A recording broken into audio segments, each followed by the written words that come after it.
निवडणुकीत मतदारांना आकर्षित करण्यासाठी कोण काय टूम काढेल याचा काही नेम नाही। नाशिकमध्ये मनसेने अशीच एक अनोखी आयडियाची कल्पना लढवली। मराठी कलाकारांची नाशिक टूर घडवून मनसेनं निवडणूक प्रचाराचा नारळ अनोख्या पद्धतीने फोडला।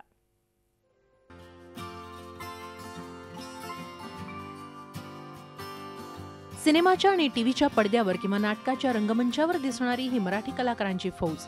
मात्र हे सगळं तारांगण मंगळवारी अवतरलं होतं ते नाशकात, चित्रमहर्षी दादासाहेब फाळकेंच्या गावात। नाशिक शहरात मनसेनं उभारलेल्या विविध प्रकल्पांना भेटी देण्यासाठी ही सेलिब्रिटी मंडळी इथं आली होती।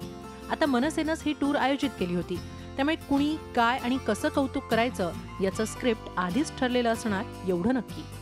चिल्ड्रन्स ट्रॅफिक पार्क, बाळासाहेब ठाकरेंच्या नावाने असलेलं स्मारक, तुमचं बॉटॅनिकल गार्डन, पण खरंच एक there is a very positive change नाशिकमध्ये। आणि असं लक्षात येतं की ठरवलं तर बऱ्याच गोष्टी करता येतात। चिल्ड्रन ट्रॅफिक पार्क पासून सिनेकलावंतांच्या टूरला सुरुवात झाली। बाळासाहेब ठाकरे इतिहास संग्रहालयालाही त्यांनी भेट दिली।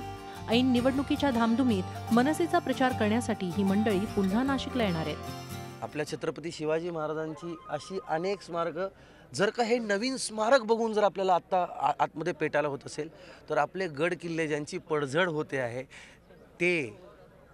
ते जर आपण करू शकलो तर नथिंग लाईक इट ना। मला वाटतं ही एक ती ब्लूप्रिंट सर म्हणतात ना, तर कदाचित त्यांनी एक बेसिक ब्लूप्रिंट ही नाशिकच्या विकासाची दिलेली आहे। आज सगळ्या महानगरपालिका ह्याचा अभ्यास करतील आणि त्यांचं ती डेव्हलपमेंट करतील। आणि नेहमीच राजसाहेबांसाठी आम्ही सगळेच कलाकार नेहमीच त्यांच्या पाठीशी असतो, कारण ते आमच्या पाठीशी नेहमीच उभे असतात, त्यामुळे आम्ही असणार त्यांच्या। 5 वर्षांपूर्वी राज ठाकरेंच्या करिश्म्यावर नाशिकची सत्ता मनसेच्या हाती आली, पण गेल्या 5 वर्षात मनसेला ओहोटी लागली आहे।